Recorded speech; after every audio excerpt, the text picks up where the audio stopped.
This episode addresses a Supreme Court decision with profound implications for our legal system, our immigration policy, and our ability to protect the homeland. In a 7-2 ruling, the court determined that individuals present in the United States unlawfully, including those from nations hostile to the U.S., must be granted due process under the Fifth Amendment before they can be deported under the Alien Enemies Act. You heard that right. Due process for Tren de Aragua. The Alien Enemies Act, passed in 1798, is a national security statute. It allows the president to detain or deport nationals from enemy states during times of war or declared national threat. It is not an immigration tool. It is a wartime authority, actually. Yet the court has decided that even individuals here unlawfully who may have connections to adversarial governments are entitled to full procedural protections, legal counsel, hearings, and judicial review before the government can act. This is, to me, preposterous. The Fifth Amendment says no person shall be deprived of life, liberty, or property without due process of law, and yes, courts have extended some of these rights to non-citizens. But traditionally there have been limits, especially when national security is involved. This is why I don't understand the decision that has come out of the court. By expanding due process rights under the Alien Enemies Act, the court has blurred the line between privileges of citizenship and the responsibilities of national defense. And they did so with a 7-2 majority. That's really confounding to me. But let's be honest.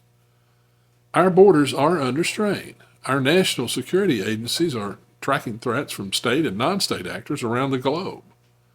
And now we're being told that even when foreign nationals affiliated with adversarial regimes are identified within our borders, the government cannot act without a lengthy legal process. So they come in instantly under Biden, and then we have to take years to get them out. That's not justice. That's paralysis. The Alien Enemies Act has existed for over 200 years. It was used during World War II, World War I even, and remains one of the few original Alien and Sedition Acts still in effect. It was designed exactly for moments like this. But here we are. Now, this ruling doesn't reflect increased fairness. It reflects a misunderstanding of constitutional purpose. The founders built a constitution that prioritizes liberty, yes, but also security, sovereignty, and the distinction between citizens and enemies. If we want to preserve liberty, we must also preserve the nation that protects it. And that's exactly what President Trump is attempting to do. If you believe in the Constitution as I do, if you believe in national sovereignty as I do, and if you believe in the rule of law as I do, now is the time to speak out. Watch the following analysis of the court's decision and share your thoughts in the comments. All right, here with more on the legal fallout from the Supreme Court's order to halt deportation flights, former federal prosecutor and former acting ICE director, Jonathan Fahey. Jonathan, thanks for coming in on this holiday weekend. Great to have you. Want to ask you right off the bat about this midnight Supreme Court decision and what this does to the administration's plans to deport these illegal immigrants. This has got to be a blow to the White House, no?